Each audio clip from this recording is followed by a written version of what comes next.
Alrighty. Hello everyone. This is going to be a longer video, mostly talking about my time coaching League of Legends and Overwatch at the same time.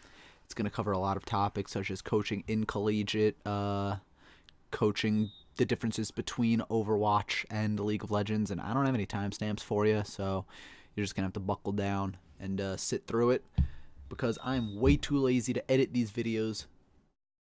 So maybe I'll watch it afterwards and then put the timestamps on the description. Yeah, maybe I'll do that. So, for those of you who don't know me, hi, I'm Scott Scoot Belmont. I work as a League of Legends and Overwatch coach for the college, Union County College in New Jersey. And like I said, I'm going to be talking about my time working as the coach of Union County College. I have been a League of Legends coach for 4 years, and just jumping around amateur teams. I worked for CLG as a volunteer analyst for the summer split that they won and went to Worlds 3-0 over TSM in Madison Square Garden. I was there, and Overwatch, the most I ever did in Overwatch was I played in Season 1, I played in Season 6, and then all of a sudden I'm an Overwatch coach now. So getting into that is probably going to be a big part of the story as well. So I will start off at the very beginning of the year when I signed up for this coaching job. I might have mentioned this in a previous video, but it was basically I saw in my local newspaper, oh, hey, local college is looking to start an esports program. I'm an esports coach. So I sent in my resume. They called me in and they were like, all right, we don't know anything about esports. So you do your thing and we'll do our thing. Just do your thing. It's like, all right, I guess signed my contract, got paid, and started coaching. Our first event was tryouts, which in Overwatch I did not know what I was looking for. We had like 2 players who were console players, so they didn't have SRs in the PC version. We had a couple of players who, I didn't know what I was looking for because I barely watched Overwatch League. I barely played Overwatch. All I knew was because when it first started, you could probably scroll down my video feed and see those guides I made for tanks. That's it. That's all I ever did for Overwatch, because right after I started doing that, I got really busy with other League of Legends stuff. So it's like, all right, now I can't do both. But now I'm forced to do both because that's my job. So after tryouts, I basically took all the guys with the highest SRs and the guys who basically I took everyone except for one person who was kind of like me in that they didn't know how to play the game. So everyone made the team. Before Tespa, our first event was Hugh Fest in Harrisburg University. I don't know what the E stood for, but we were there. We didn't win a single match. We sat through all 12 hours, actually more than that. Sat through all 18 hours of technical difficulties in all of our matches and yada yada blah blah blah. And that could be a huge whole story in itself, but it was a lot of fun to go to my first event. And again, I didn't even know what Overwatch, what the kind of stuff it could get into. I know Overwatch insofar as I played it very, very casually. So it's when we are literally getting spawn camped against Maryville, it's I don't know what to tell these guys. Don't hit your headshots, I guess. So that was we would all get tilted because we would play against Maryville, then we would lose 3-0. Then we'd just go back up to the practice room and keep practicing. And then we'd come back down. We played against Illinois, got 3-0'd, went back up to the practice room and kept on practicing. And that happened for 15 hours straight until finally we had a good match. It was actually went to game 5, one of the most exciting matches we have ever played in. And we were on the losing end of it, but it was still super fun. And as soon as it was all done, everyone deflated, and it's all right, let's go sleep. Jesus. So we were making jokes. It's we didn't want to win anyway because that means we would have to play another match, and it was already 1:30 in the morning at that point. We had been in the building since 8 a.m. So we wanted to get the hell out of it. I told them, like, if we win this, we'll just forfeit the next one. I want to go sleep. So, uh, basically, a lot of what I was just telling them to do was communicate, communicate, communicate. Because when I played, or when I coach League of Legends, it's the same thing. You gotta tell them, like, oh, you have to let your teammates know when you're doing X, Y, and Z. You gotta let your teammates know this, that, and the other thing. And a lot of that translated over into Overwatch, which I'll explain more in the later part of the video after I'm done storytelling. But basically, I already knew, like, oh, they're not talking at all. Let's get them talking. Let's get them tracking ultimates. Let's get them target calling. Like, if you want to compare Overwatch to League of Legends, just imagine it's, or if you're a League of Legends player, just imagine, oh, you're team fighting literally all the time. So what do you do during a team fight? You call out who you want dead. There you go. That's it. That's Overwatch. That's Overwatch shot calling for the layman.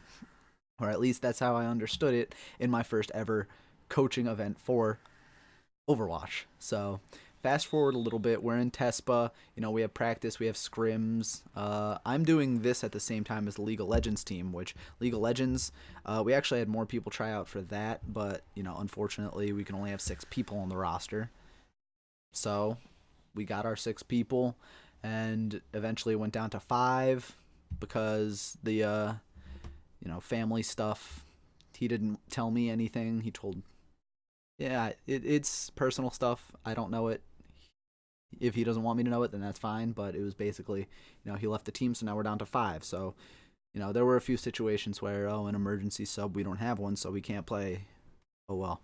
But a lot of the matches during the preseason, which was like October to December, a little bit into January, because Tespa and CLoL both started at around the same time. So things got super busy at around that time. Throughout the preseason, we competed in the Tespa preseason for Overwatch and the Risen League, as well as CLoL or CSL for League of Legends. But CSL sucked because there was absolutely no way to contact anybody. Like, I have a friend who works at a different school, and it was the same thing. It's like, it's not even worth doing CSL because you can't contact your opponents. The signing up was a bitch and a half because it's like, oh, they need to accept the email. I didn't get the email. I'll resend you the invite. I got the invite, but there's no link in the email. It's like, just like Risen League was so easy to sign up for, and you would think things that look more professional would be easier. So at least Risen League had that going for it. Risen League was a lot of fun because, we'd had a play-in where it's like, oh, too many teams signed up for the league, so we're going to have a few groups play in to see who gets in. We won the one match that we needed to win against the one team that got last place, so we were in. And then we, I tried to keep on telling them over and over, like, don't get too upset if it's just a loss. This isn't the regular season. This isn't CLoL. This is all for learning. So, going into Risen League, it was just constantly learning. Same thing with Tespa. It's like, all right, this isn't the regular season yet. This is just to test things out. We're still trying to find ourselves. I'm still learning Overwatch. So it was just a big period of constantly testing and learning each other. And it was a long time. Like, the entire Risen League, that's some people's league, but for us that was just the warm-up. Unfortunately, we did crap in the Risen League. I think we only had 1 win in like our 8 matches, so not too hot.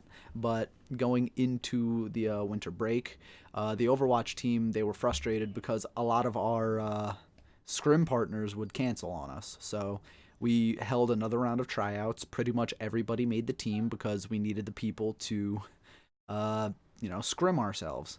And it was a little lopsided sometimes, but what I tried to do was try to make the teams even by SR.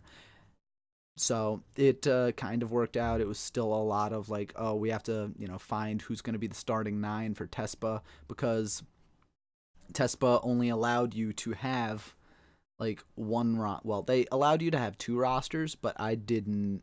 Like, running 1 was already hard enough because I was already running the League of Legends team. So it's like, running 3 teams, they're scheduling, they're setting them up in those custom games, like, that's too much. So I probably could have left it to the players themselves to try to, run their own JV team.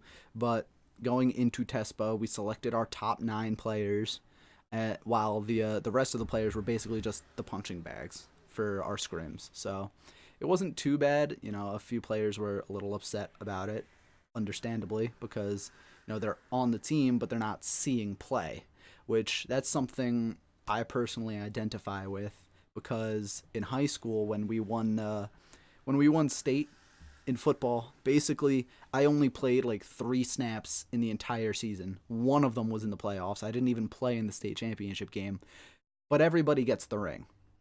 And that's what I told them. It's like, if you may feel like you're not doing much, but even as, the punching bag, as the practice team, you are improving us because you are doing your best in practice. Our main team is also doing their best, and if everyone is doing their best, everyone keeps getting better and better and better. So even within the team, if you're not doing the best, or if you're not the best player, you are still contributing to the success of the team. And that's something I had to explain to a few of the players who, they got it. But it was still kind of like, when I play Madden, I try to give everyone a few plays, but you can't do that in real life. Or in FIFA, it's like you want at least every player to start one game, but it's like, that was me when I played FIFA. But it's like you can't do that in real life. You gotta have your starters, and you gotta have your bench warmers, which I was on the bench warming side when I played. So I understand it's not fun to be on the bench, but you gotta get good.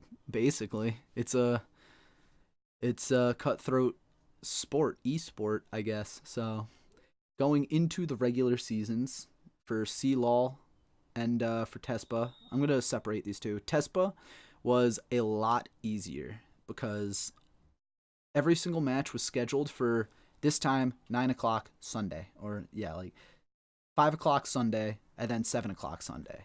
And then a few times there was 3 matches on Sunday. So it's like 5, 7, and 9. All right, game day is Sunday night. Bam, sucks. But, you got school in the morning, doesn't matter. Apparently we have to schedule for the Pacific time schools, so whatever. And then the varsity matches were on Tuesdays. So we had like 4 or 5 matches a week just in Overwatch alone. And we actually started off pretty good. I think we started the season like 6-2. But eventually we started, because we were so highly ranked. Like we were 2-0 in regional. We were like 2-0 in the varsity league. 3-0, I think, because one of the teams dropped out technically. And then national, we were like 1-1 or something like that, or 2-2. So that's when we started playing against like. I went back through the standings, and every single team we lost to was like top 64 in the nation. So it's like, come on. Like we crushed this one school who has the same record as us. We played them twice, one in national, one in regional, and crushed them both times. But they have the same record as us. So that's a little frustrating. But at the same time, after going up on that upward swing, we started really playing against good teams like Grand Canyon University, Rutgers. We didn't play against NJIT. We played against Carleton, the Ravens. And like I said, at Hugh, we played against Maryville, Illinois, all these other really good schools. So it was constantly like getting our asses handed to us. And there weren't many problems as far as the scheduling went. It was like, I guess going into it, I thought the scheduling would be a problem because it was not 100% clear in the rules that, like, because it says you can schedule the matches for any time before the time, but everyone played at that time. So it's like, oh, if you schedule a match for, because like I said, every single match is played on Sunday. It's, oh, if you schedule your match for before Sunday, you got to let people know. And then, I was under the impression that, oh, we have to play all of our matches before Sunday. So that means I have to schedule 4 or 5 matches a week for Overwatch alone. And then I thought, oh, if I do that with the JV team too, that would add like 3 more matches per week. That's way too much work. I wouldn't be able to handle that. So, in the future, next year, we could probably also have the JV team compete on their own. and I know they would appreciate that. But you know, we make our mistakes the first year. So the Tespa season, you know, we ended up going on a big losing streak. We started like 6-2, and then we ended like 8-11, I think. So we really got our asses handed to us in the second half of the season. But again, it was like, I think it was just like at the end where we finally found our groove, and by then it was way too late. And then we got into the bracket. We beat Seton Hall in the first round, and then we played against Carleton, who's like top 16. So whatever. Or top 32 at least. So that was a little frustrating, but that was the Tespa season. There's a little bit more after that in terms of the Overwatch, so I'll come back to that. But CLoL, where do I begin? Because, oh my god, CLoL was worse than CSL. Like, they have the Discord over here. Yeah, I'm in the Discord, and it's like, oh, you can, you know, do the announcements. You can read the announcements. You could see your schedule and everything. But it was, like, so convoluted trying to get your players signed up. Because, again, it's like, all right, I sent you guys the invite to the team. It's like, I didn't get it. Did you check your school email? Because you got to sign up with your school email. They're like, yeah, I did. I signed up with my school email, but I didn't get the invite. So it's like, you know, just signing up was frustrating. And then when we're finally in it, it was like, okay, who are we playing against? We're playing against this team. Cool. We need to reschedule for like an hour earlier. How do we contact them? Well, they're not in the Discord. Then we can't contact them. And it's like, at least in Overwatch, when you get their battle tag, you can send them a message, like, without being, like, that you see they accept it, then you can send them a message. But in League of Legends, you don't know if they accept it or not. In League of Legends, it's just like, I sent this person a friend request. I had to log back on, like, every couple of hours to see, did they accept it yet? No. Did they accept it yet? No. I can't send them a message, and I can't find them on Discord, because, like, in Overwatch, a lot of people name their Discord names and their names the same. It's just the numbers that are different, but at least it's slightly more manageable, because you could actually go to the Tespa, you know, admins and be like, hey, I can't find this person. And they're like, oh, here he is. Thank you. For the League of Legends admins, it was like, hey, I can't find this person. 2 days later, oh, here he is. Like, well, things change now. I don't need him anymore. We rescheduled ourselves. So it was just the little things that made CLoL much more frustrating than it needed to be. But then it was and this goes for both leagues, CLoL, it was frustrating how short it was. It was only 6 games. It was 6 games. And if you lose 2 of them, you're out. So we lost the first 2 games, and it was like, well, at that point, I thought if you could go 4-2, then there was still a chance. But when in like the 5th week, I learned, oh, you need to be 5-1 or 6-0. So then what the hell was the point? So that was also super frustrating, because, you know, the first 2 weeks, you go 0-2, you're out. What's the point in playing the rest of the season? That's stupid. At least in Tespa, everyone gets put into a bracket. In League of Legends, we play 1 match a week for 6 weeks, and if you lose 2 of them, you're out. In Tespa, you play 8 matches a week, and you're seeded into a bracket based on all of the results, and then, you know, if you lose the bracket, you're out. So at least it's a little bit more, and the volume of games was definitely awesome too, because like League of Legends, we practiced Monday, Wednesday, Friday, and Overwatch was Tuesday, Thursday, match day. Yeah, Tuesday, Thursday. Tuesday was practice with the match afterwards, and then Thursday was just practice, and then Sunday was a full game day. Whereas Saturday, for League of Legends, it was 1 o'clock or noon. We play a best of 3, and if you lose, you're out. It's like, whoa, shit. In Tespa, it was just like, all right, this is for seeding. Okay, that's cool. But, you know, that was just the frustrating thing. And then there was the, oh, we need to reschedule, but we can't find this human being. Or they need to reschedule, but that none of their rescheduling works with us. And then you have the teams that are trying to just shark a free win. It's like, oh, you can't reschedule? Okay, we can't reschedule. And it's like, listen, you guys are all gold, and we are all plat. We know we will kick your ass. So can you please reschedule so we can kick your ass? Nah. So it's like there are these assholes that are sharking for wins, while at the same time, there are teams that are playing like full bronzes versus challengers. It's like, what's even the point?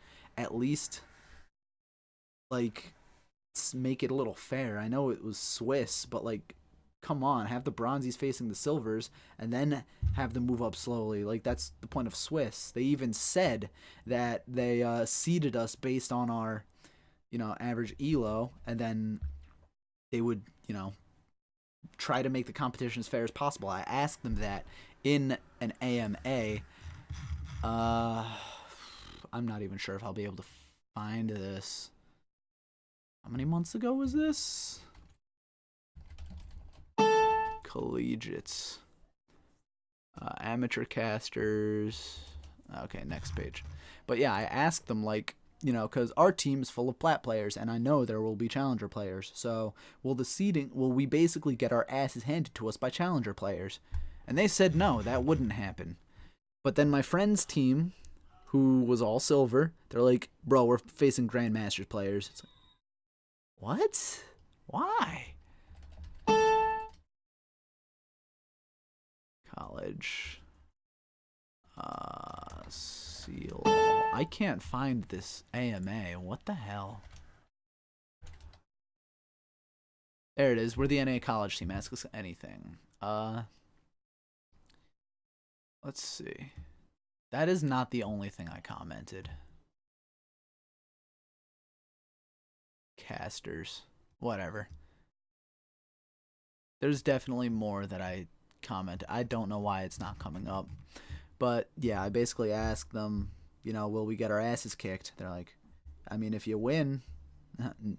No, they didn't even say that. That's what happened in Tespa, because we played against teams like our skill level in Tespa, and then when we were 6-2, they were like, oh, you must be better than what we think. So here's another, 8-0 team. And it's like, oh shit, these guys are actually better than us. We didn't get spawn camped, but we got our asses kicked. In CLoL, it was like one of our first matches was like, okay, we are all platinum, they are all master and diamond. What? Why are we even playing this? We don't win this. So that was just super frustrating and unfair. And let me see if I could pull up some DMs from me and my friend bitching about CLoL just nonstop. Well, a lot of the problems also came from the school, but I'll get into that later. Let's see. Picks and bans. Practice. Oh yeah, here's like he links me. Oh, this is the team we're playing against, and I'm not gonna put their OPGG up, but this dude, Diamond 4-0 LP, 241 wins, 217 losses, mid laner. Like, Diamond 4, why is a bronze team playing against Diamond 4? What the hell? And just again, like, not being able to reschedule some shit was super frustrating. So CLoL I would rate down here, mainly because of the communication. Tespa a little bit up here because it was just like solid, hey, you do this. Okay. Let's see. So after CLoL, we pretty much just finished up. We didn't have anything else to do. We lost our first 2 matches. We played and won the next 2 matches. And then, again, because teams were like, oh, we have 2 losses, we're out, we don't care. We just got 2 free forfeits, so we finished the season 4-2. So technically, we are the #1 junior college in the nation. Because people are fucking lazy and don't want to play their matches. The sad thing is, they were like completely winnable matches too. Like, we're all plat, they're all diamond. So it's like, okay, this is going to be hard. This is going to be a good game, but it's winnable. No, we're not going to show up. All right, thanks for the free win, I guess. That'll look good on the resume. Let's see. And then, Tespa was just, okay, we got spawn camped. Like, nobody forfeited in Tespa unless they, like, legit had a reason to. Like, the one team that forfeited against us in the varsity league, they basically said, yeah, the team just disbanded. They didn't show up. So we're dropping out of Tespa. It's like, oh, okay, sure. Whereas in League of Legends, it was literally pulling nails to try to get into contact with someone. It was like, oh my god. So, I mean, maybe that's just the difference between Overwatch and League of Legends, the communities. Like, because League of Legends is like, literally makes me want to shoot myself. Overwatch was just, eh.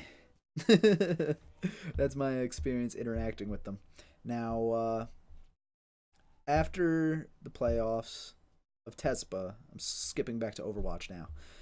After the playoffs of Tespa, we had the NYXL Spring Rally, which was pretty fun. We talked to them a few weeks before it started. We spoke to some reps.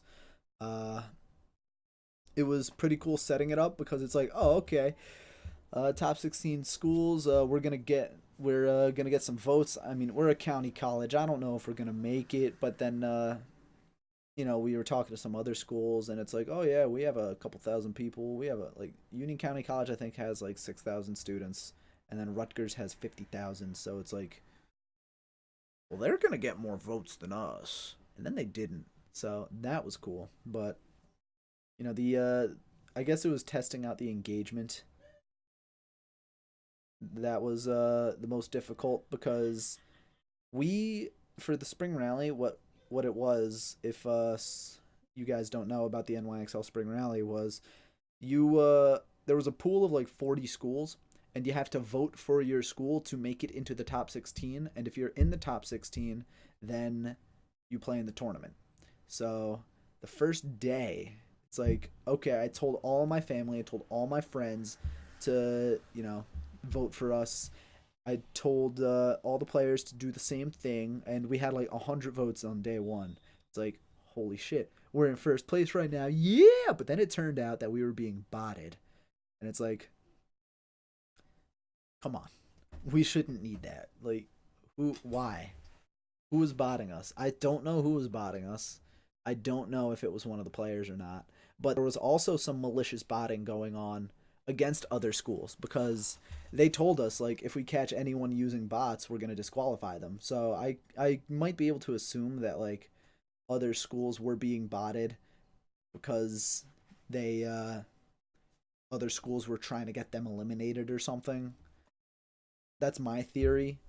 But it happened with RIT too, where they posted to the subreddit, or that this is their story. They posted to the RIT subreddit, and then like within an hour they got so many botted votes, and it's like they don't know who did it. They just sent out all the social media stuff. So the botting was a bit of a problem because at the time they lost like 600 votes when they only had like 1,300 votes. So that was a huge hit. It was not cool.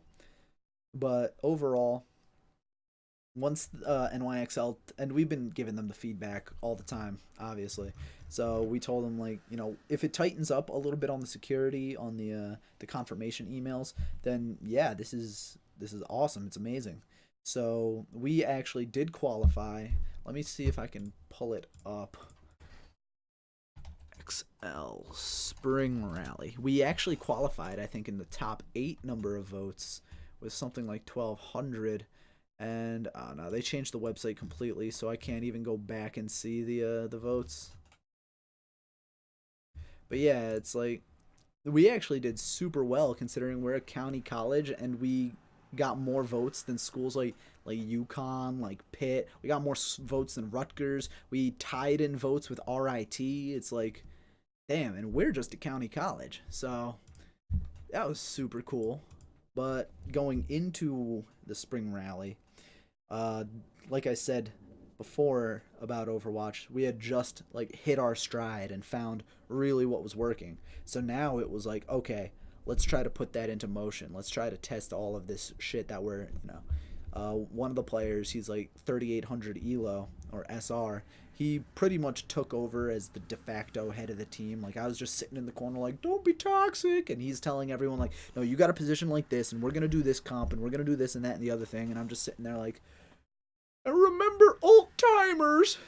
So It actually worked pretty well, I think, because we have uh we have three no, we have two Masters players, we have a Grandmaster player, the Torb One Trick, and we have like four or five players that are on the cusp of being Masters or have peaked somewhere in Diamond. So it was like, okay, I trust that they understand this game much better than I understand the game. So, in letting them kind of run the show for themselves, they really started making huge strides in terms of, the gameplay and the communication. Like the Thursday practice before the spring rally matches just last Saturday, actually, this past Saturday, April. Today's the 9th, so this past Saturday was the 6th. We like that was the best practice we had all season. And it was because like I just sat there, they did all of the work and I didn't have to tell them anything. They were communicating like perfectly. They were keeping track of the ults. They were, calling out the flanks like cuz our flanker player had a hard time talking, but this practice he was constantly saying like, "Oh, they got this, they got this, they got this, they got this. They're positioned this way," and it's like, "Okay, we're gonna do this and that, and the other thing," and it was just like, bam, bam, well-oiled machine. Let's go. So going into the spring rally, I was super confident that we were gonna win, but we didn't. Turns out UConn was much better than we thought because like I tried to scout them through Tespa and they had like 12 teams listed. So I scouted all most of them and apparently the one that we were playing against, like I looked them up and it's like, "Huh, all their SRs are like 3K. We can do this." But then it turns out like all of their peaks were something like 4.2K. So it was like whatever. I guess they were smurfing or something. But that was super frustrating. We ended the season, just getting our asses handed to us again. But overall, the overall SR growth, and this is where I'll transition to I guess the growth of the teams. The overall SR growth for Overwatch, we went into Hugh Fest in September with an average SR of like 2400. We ended the season with an average SR of 3500. And that was without a coach that actually knew what he was doing in terms of the gameplay. But that was super cool to see. And again, technically, we are the best junior college in the country in terms of our ranking. I in Tespa, I don't know that for sure. No, this is how he worded it. We are the best junior college regionally ranked or something like that. That's what my assistant coach said.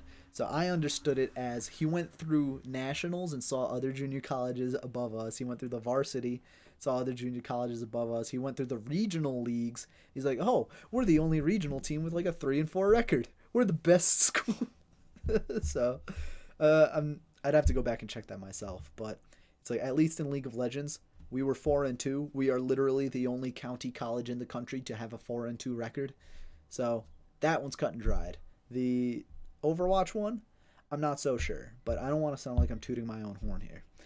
The League of Legends team, their growth, they didn't play much solo queue, which I was a little frustrated about, and I tried to constantly remind them to.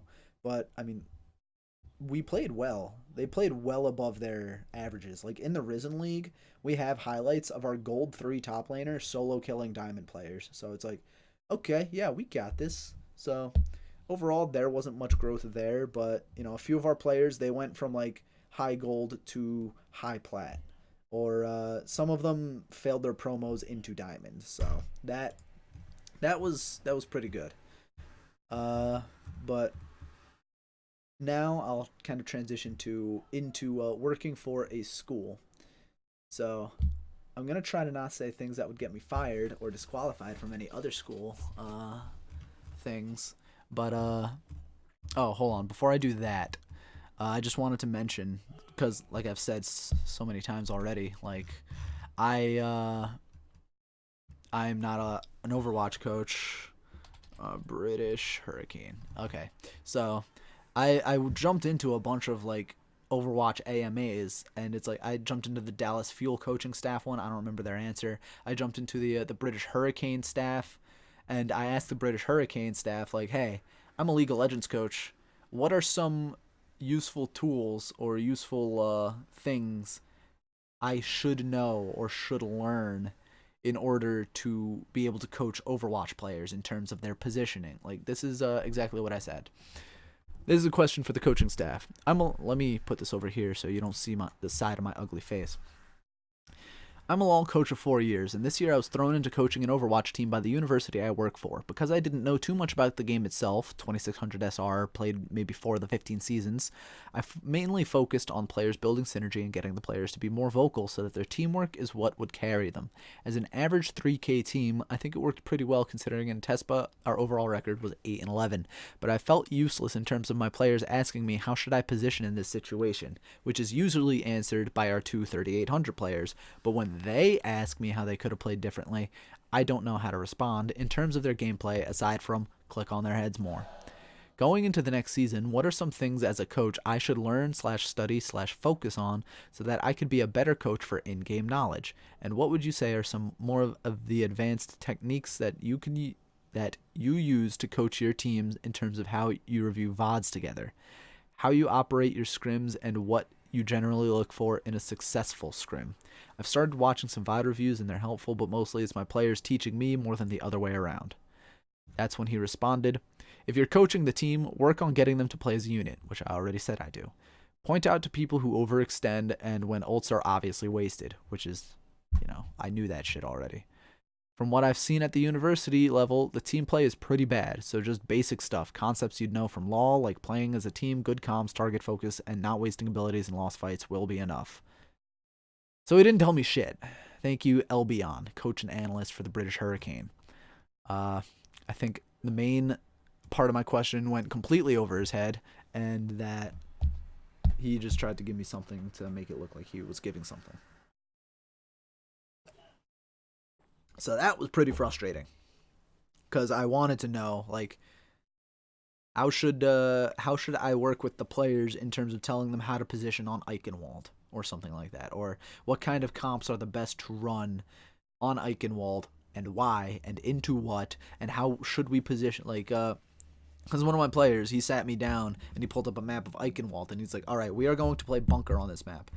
These are all of the positions that we are going to set up at, like, on the map.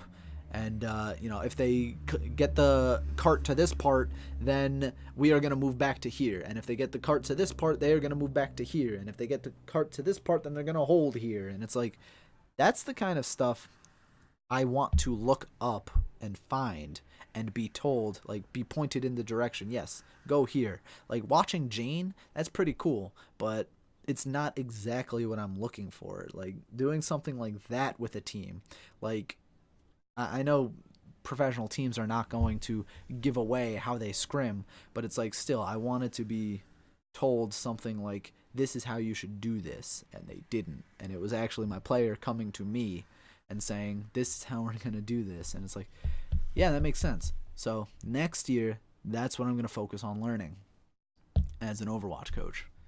Because, yeah, this AMA was a month ago. It was right after Tespa. We just lost the playoffs, and we didn't know what more competition there was going to be. And then NYXL came up, and it was like, oh, okay, let's go. So now I will transition into complaining about working with a school, which in all of my experience so far has been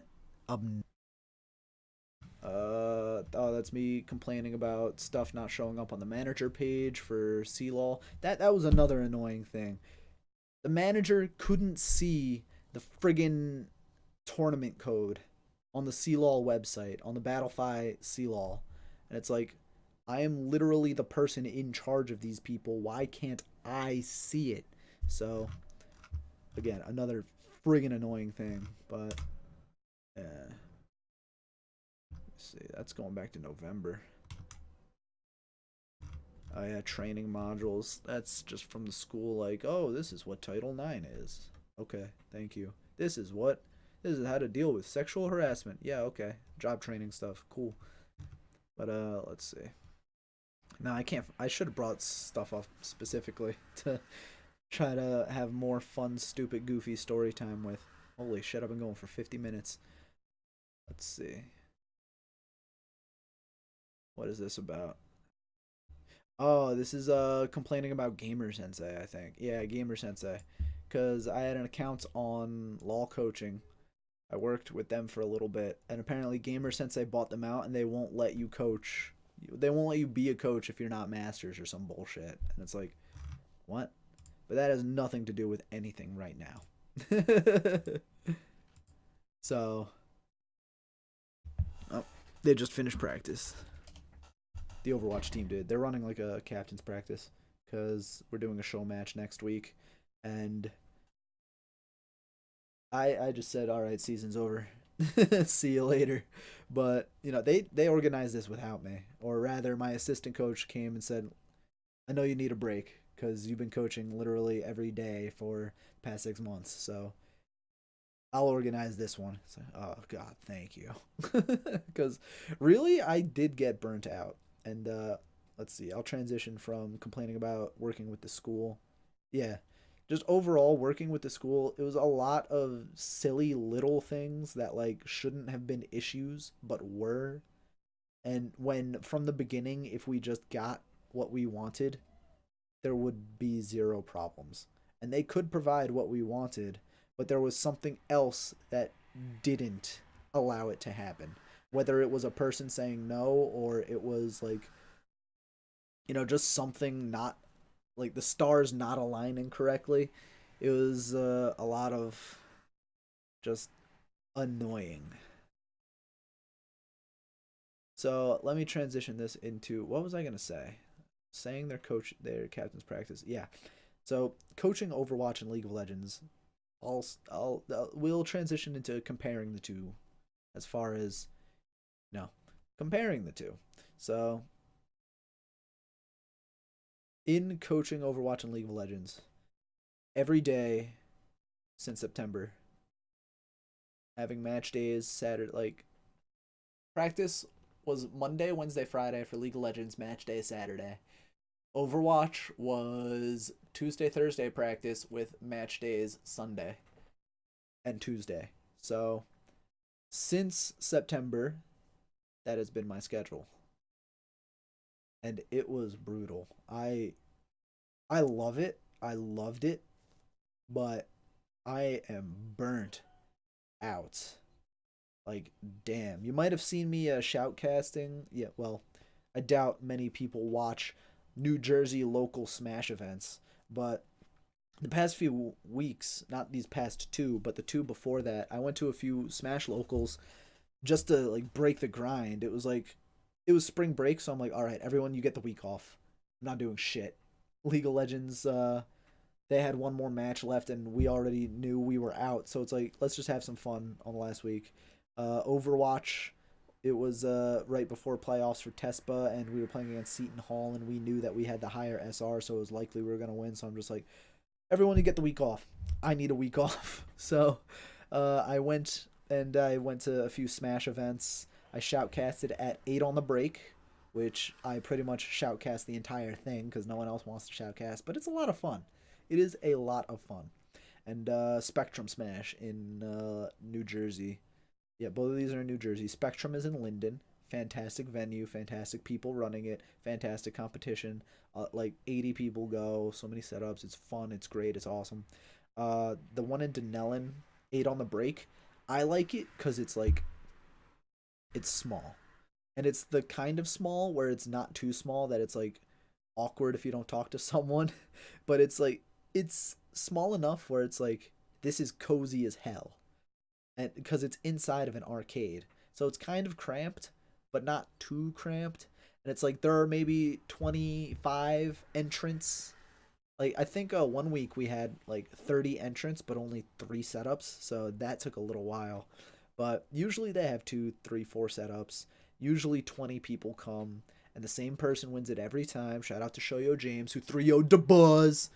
So yeah, I went to a few Smash events, and it was just such a great change of pace. So now that coaching is over for the season, pretty much, I'm probably gonna go back to a few more of those, but it costs money to drive to these places and pay that. Like I did the math, and it's like $100 a month, not including gas, to go to these Smash events. And then including gas, it also depends on how often I drive, where I drive, doing what. And so if I were to choose either Spectrum or 8 on the Break, I'd probably only go to 8 on the Break because it's just like the environment is super cozy. Like I like the big ballroom that Spectrum offers, but the environment of 8 on the Break is like we're right here, we're in it, and I get to shoutcast the whole thing. So anyway, uh, I needed a break, and I still feel like I need a break. We are 3 days into the off season, and just thinking about like trying to apply for teams over the summer or like apply for professional teams is like, oh my god. No, let me breathe for a sec. Hold on.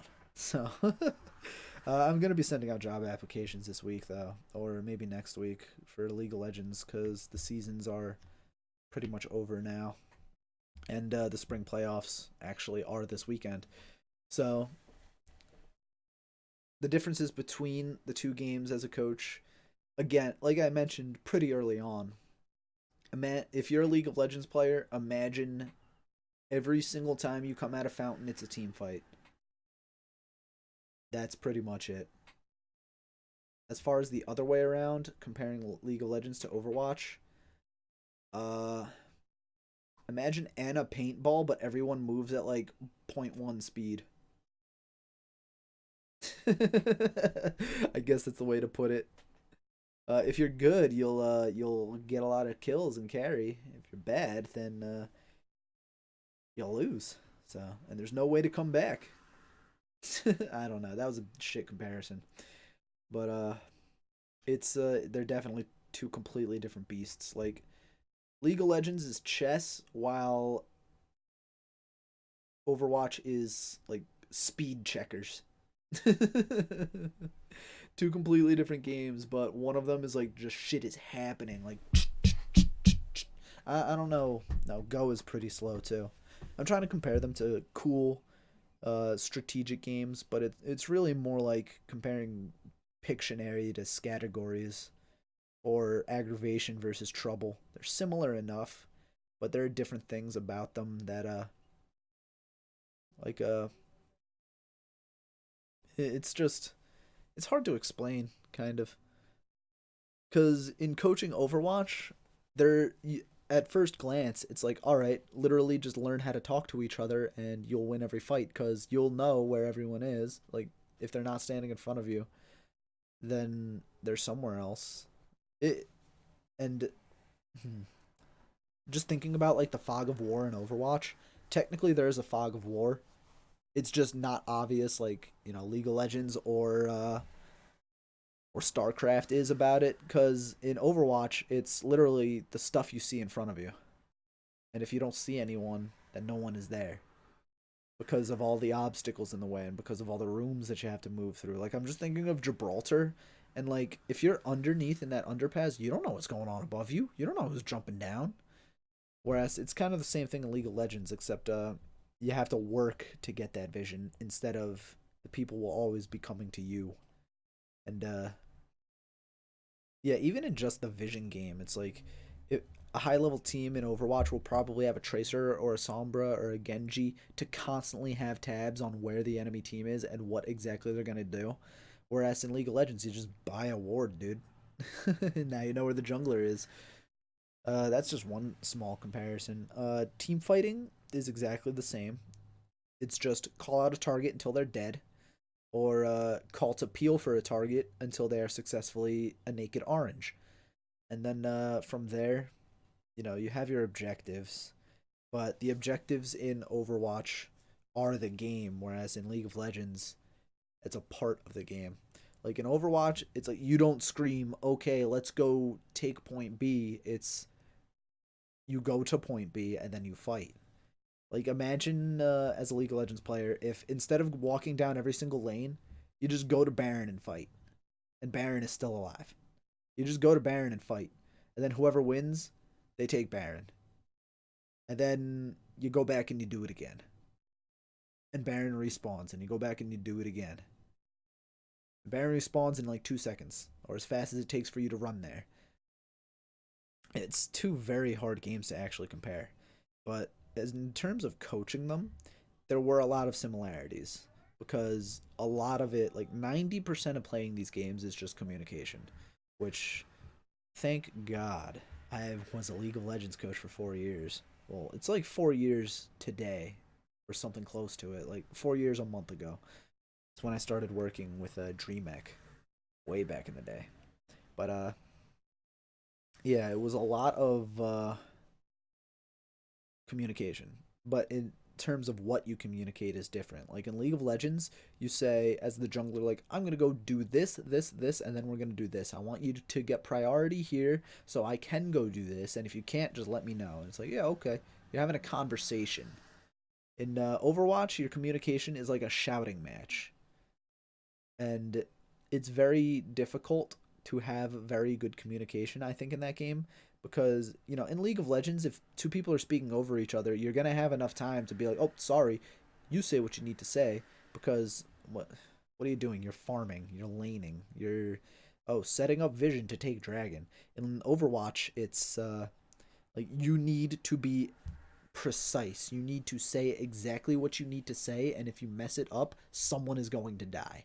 Because if you say Bastion to the left and he's to the right, everybody dies. In League of Legends, if you say, oh, Rek'Sai is topside, but then she ganks bot, it's like, oops, sorry. And then maybe you survive the gank, or maybe you don't. But it's okay, because you can teleport down there anyway. Or some other bullshit. But the point is, like even the structure of communication is wildly different, because you have in Overwatch, or let me do League of Legends. In League of Legends, you have your shot caller. It's pretty much it. You don't have a target caller. You don't have a flanker. You don't have all of these different roles that like need to do vastly different things. Like you have your 5 players on the map, and then you group up and take dragon. Or maybe in some situations you have a split pusher, or you have a 1-3-1 comp where Fiora says, "Oh, there are 3 people bot," and then the shot caller says, "Okay, let's go do Baron." There it is. In Overwatch, it's the flanker is behind the entire team. All right, they have a Hammond, they have a Pharah, they have a Mercy, and they have a Widowmaker. Okay, we have to switch our comp. We have to go do this. The shot caller says, okay, we have to switch the floats. We got to switch to Winston Goats. Let's go. Go, go, go, go, go, go, go. And then you all go, go, go, go, go. Lucio, speed us. Lucio, speed us. Lucio, speed us. You speed up, you go. And then you finally get to the fight. You make it to the fight, and then you have to call out who you want to fight. You say, okay, now we got to kill the Hammond. Hammond, Hammond, Hammond. Pharah, Pharah, Pharah, Pharah, Pharah, Pharah, Pharah, Pharah. And it's like constantly bam, bam, bam, bam, bam, bam, bam, bam. Bam, bam, bam. And you got to be right, too, because if you're wrong, then you just get team wiped. Or if not everyone goes on the same person, you get team wiped. And there's no helping it. So in Overwatch, the communication is 100% more important than it is in League of Legends. Because like even in League of Legends, everyone can just sit back, do their own thing, look at the minimap, and be like,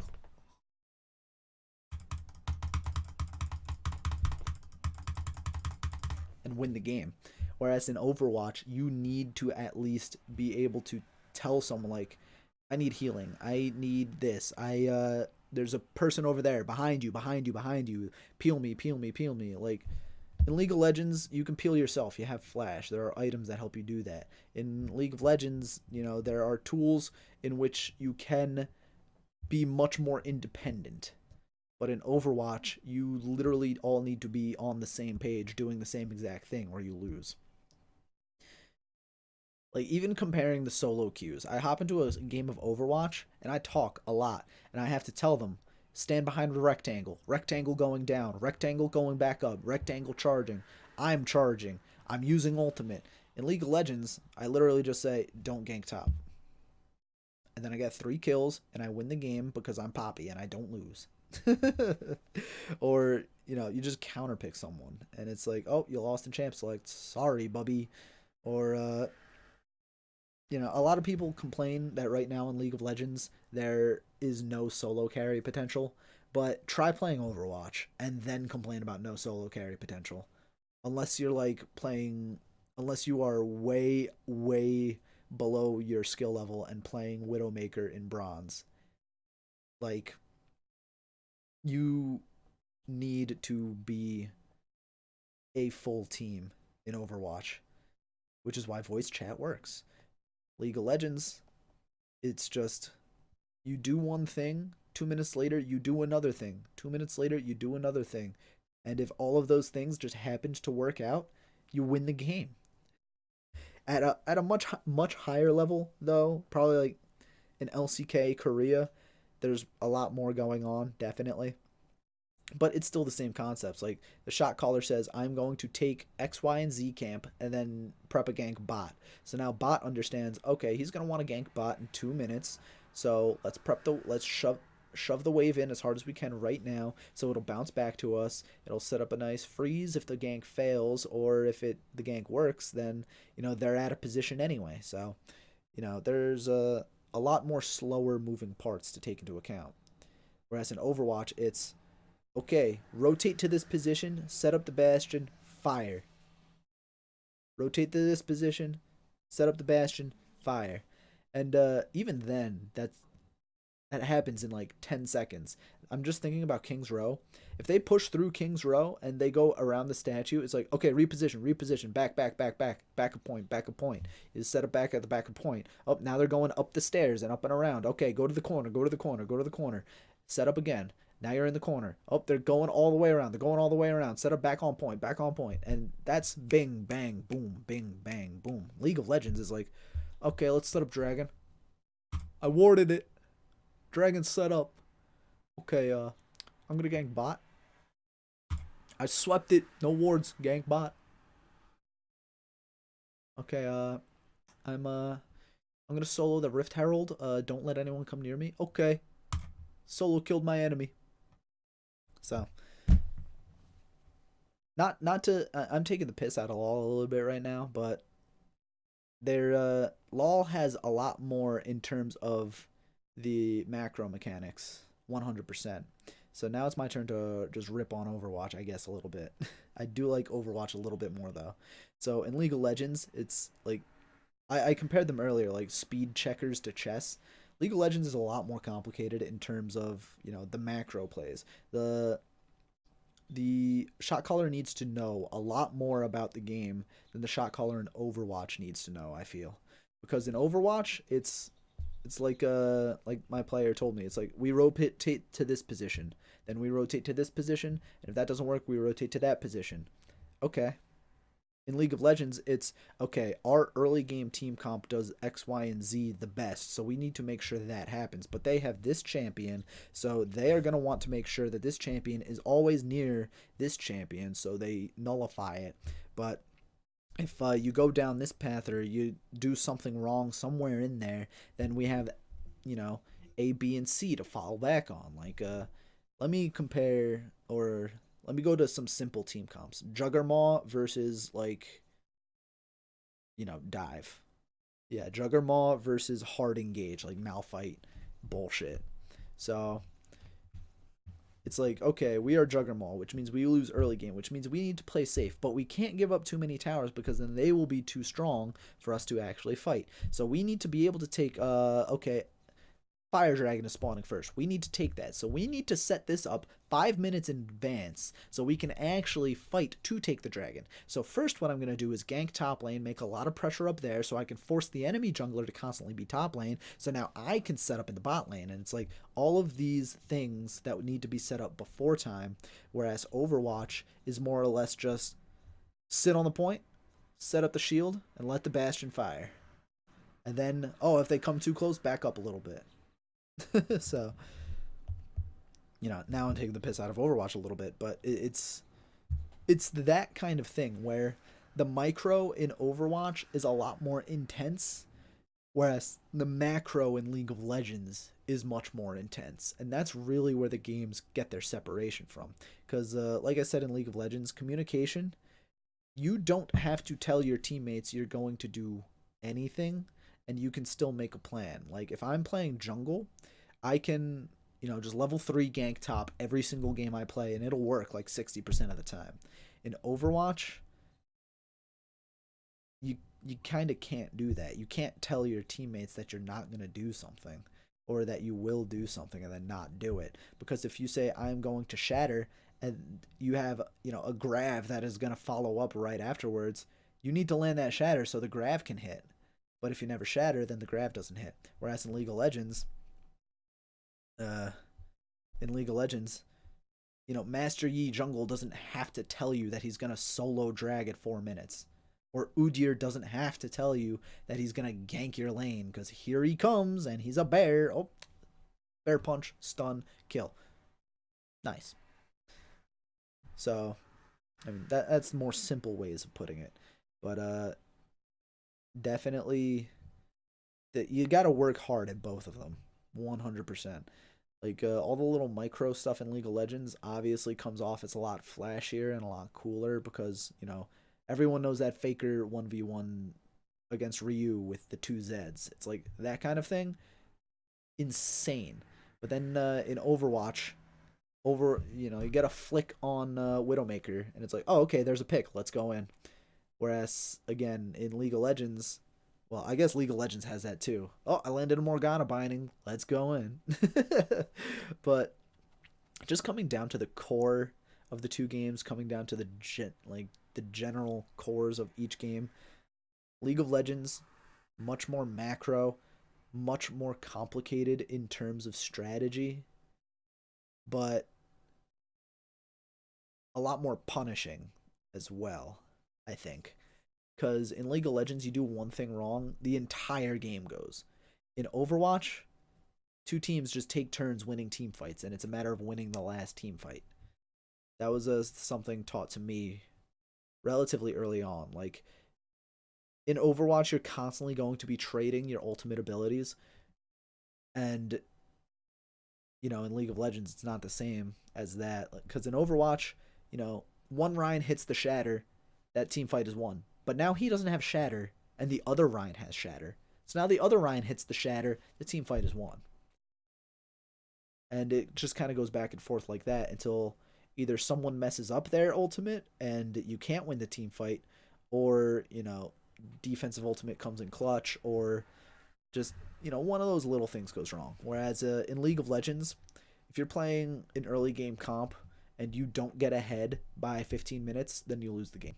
Or if you're playing a late game comp and you fall behind way too hard in the first 15 minutes, then you lose the game. There are too many things in League of Legends where one little mistake just loses you the game. Like, and this is something you'll see at every elo in League of Legends. You gank someone, the wave is in an unfavorable spot, they die, they teleport back, you gank them again because they don't have flash, they die, and now they just lose the game. Unless the exact same thing is happening on the other side of the map. So, whereas in Overwatch, it's like, oh, Reinhardt was out of position, just fall back. 10 seconds later, Reinhardt out of position again, fall back. 10 seconds later, is he not out of position this time? Okay, hit that shatter button. So, Overwatch is a lot more forgiving in terms of the mistakes you make, because there's always the opportunity to come back. Whereas in League of Legends, you make the mistake, you're fucking dead, dude. So, yeah. I think that's mostly everything I wanted to talk about. I'll probably edit out a little bit of what I was talking about in the school section, because I don't want them to fire me. I'm getting paid for doing nothing until June. But no, not doing nothing. There's going to be a high school combine we're hosting for League of Legends soon in May. So there's still a little bit of work to be done, but man, I am tired. I am so freaking tired. I need a little bit of a break. But I love it. Just coaching is so much fun. And even through some of the bullshit, even through some of the player drama, like, it's still awesome.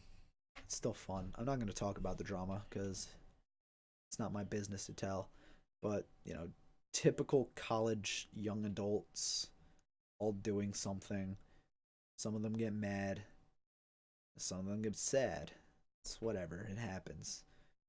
But in terms of coaching League of Legends and Overwatch, if I understood the game of Overwatch more, I would probably do that like 6 times out of 10 over League of Legends. But even now, I'm behind in League of Legends when it comes to the meta.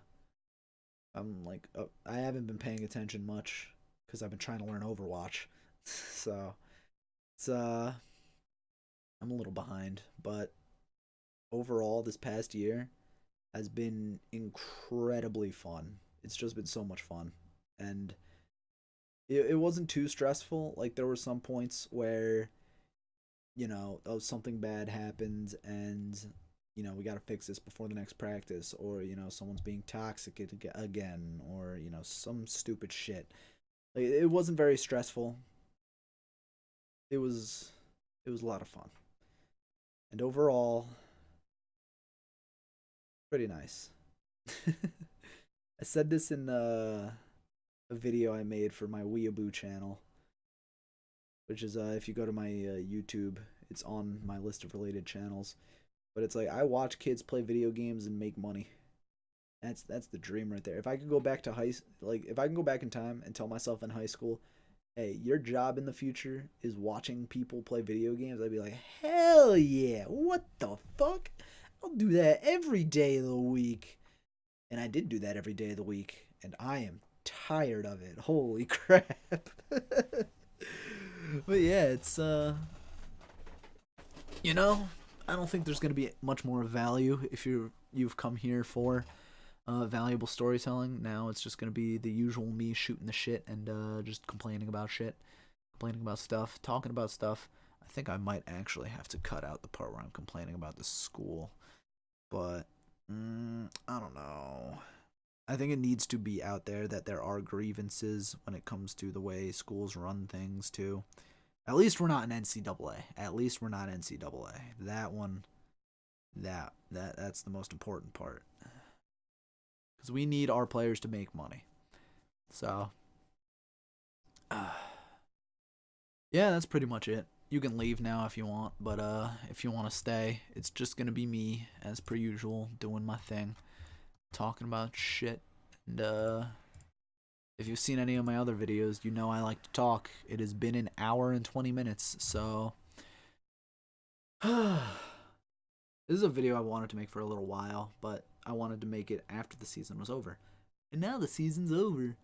And honestly, I don't know what I'm going to do with myself until, another season starts. Like, I know they're probably going to re-sign me for next year, but I want to work for the pros at some point.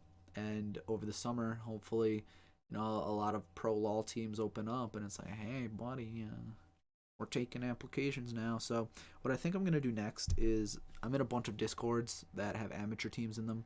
So I'm going to put out my resume in there and be like, hey, I'm free for now.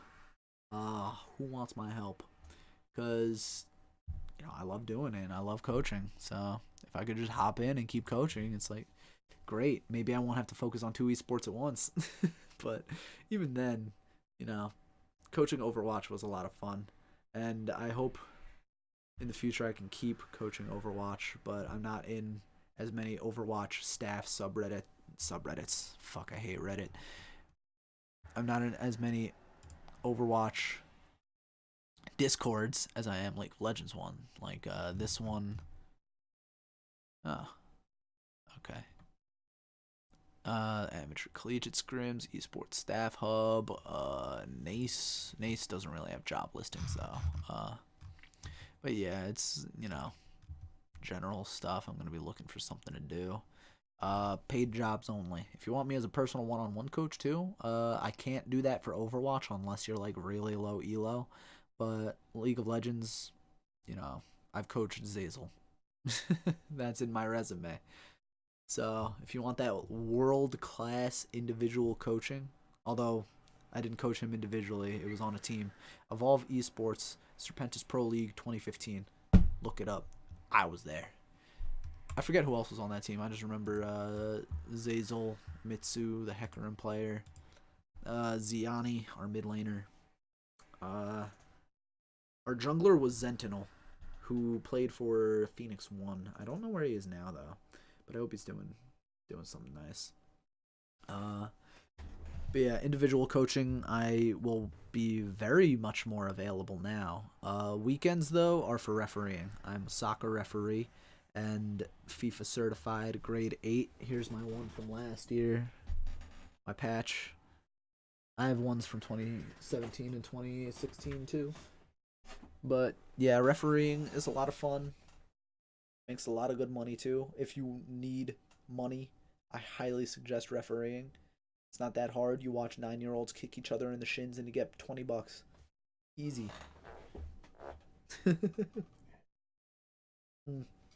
So right now, in my free time, I've been trying to catch up on a lot of anime. I don't think I mentioned it on my Weeb channel, but I downloaded a bunch of older stuff because I was just sick and tired of the new stuff. Like I was watching Digibro's video on the R Anime Awards, and like so much of today's shit is just like, yeah, I've seen it already. Yeah, I've seen it already. Yeah, I've seen it already. Or like it's not even the same, but it's just like, oh, another isekai. Oh, another fantasy that does nothing. Oh, another cute girls doing cute things. So it's like, let me go back and watch some of the old shit and like get acquainted with history. And even then, like, it doesn't even need to be the good stuff from back then. Like, I downloaded Slayers, and oh my god, I love that show.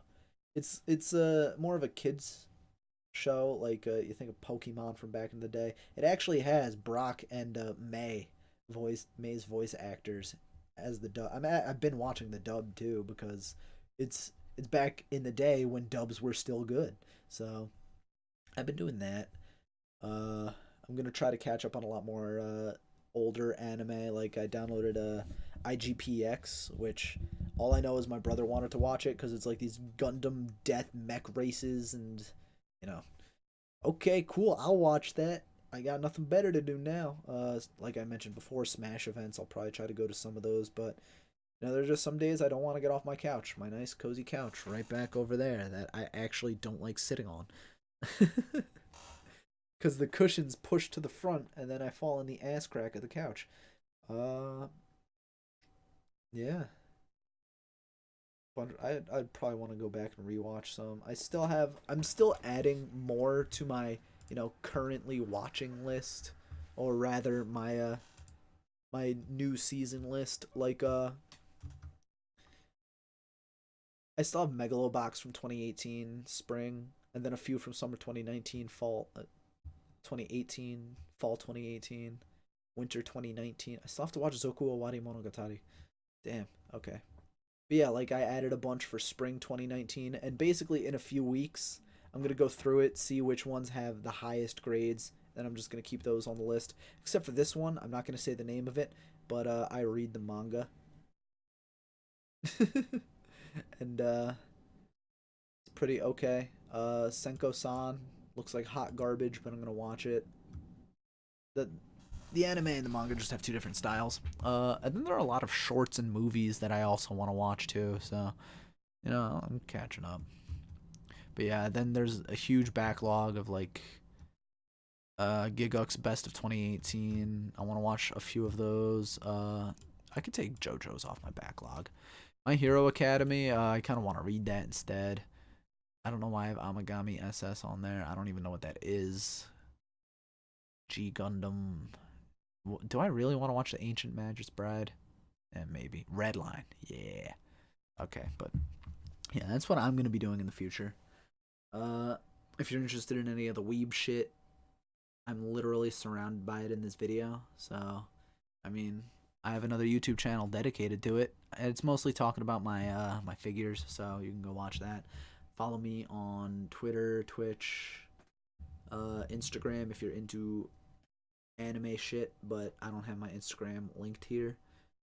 I have it in my other channel because it's mainly anime shit. Yeah, there's really nothing else I want to say. How was your day?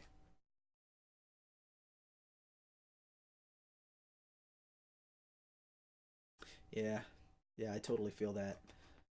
But you gotta take the good with the bad. Uh,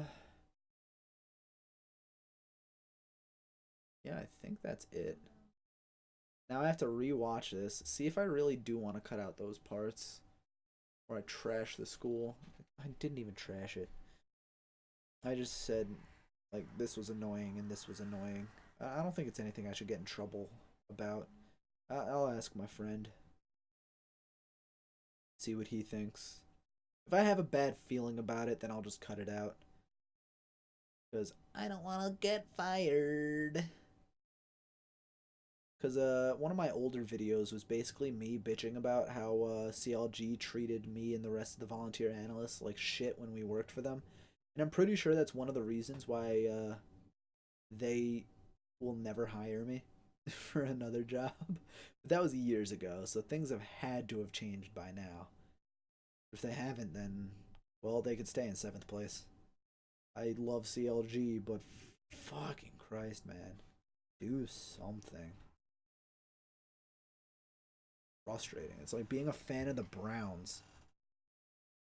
Or the Lions before they got Matt Stafford.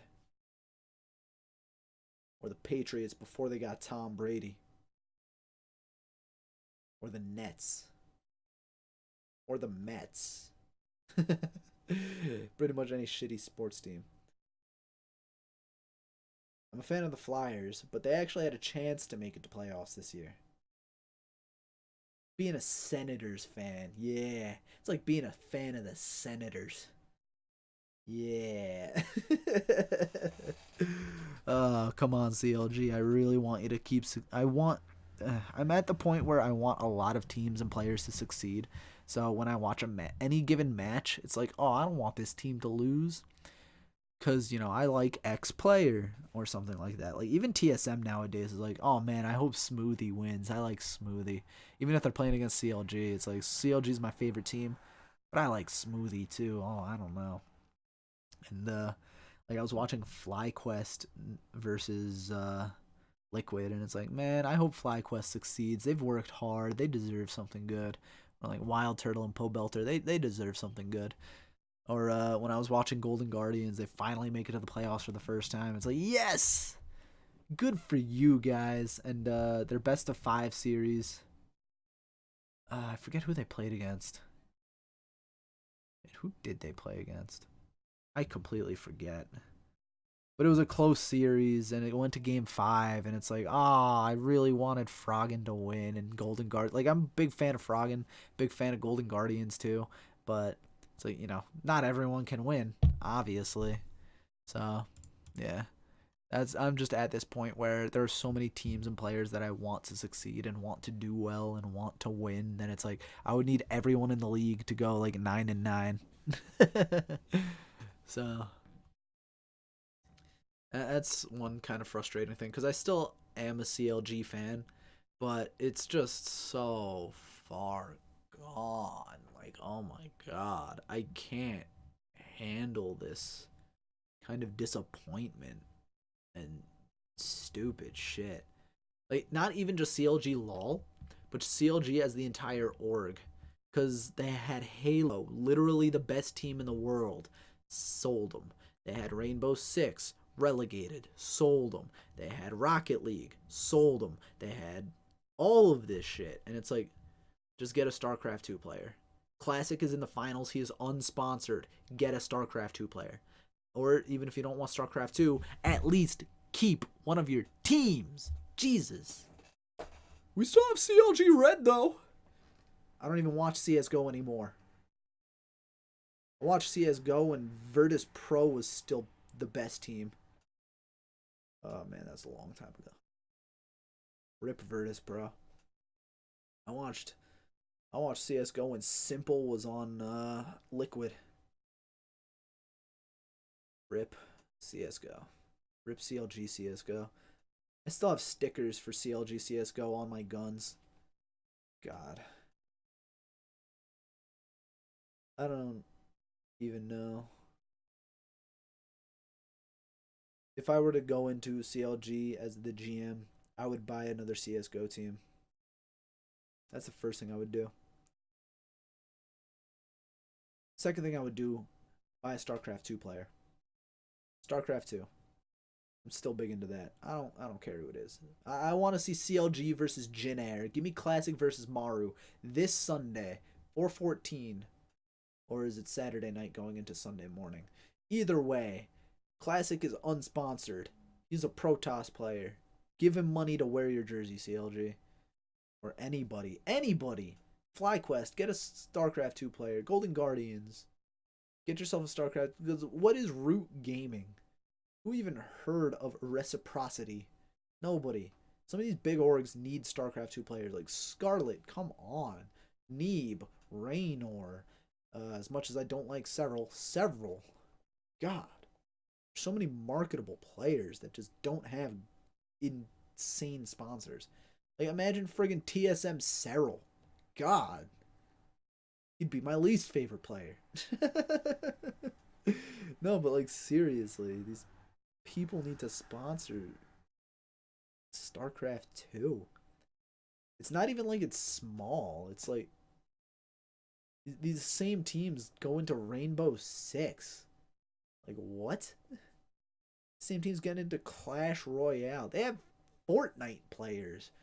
Fucking Fortnite players. And they don't have StarCraft 2 players. Come on. That was another thing I needed to get off my chest.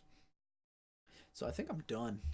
If I have anything else, I'll just make a vlog of it. But in the future, I am probably going to start making more content, doing some VOD reviews. Playoffs are all coming to an end all over the league, so I can do some MSI VOD reviews if I'm not coaching for a team. What else?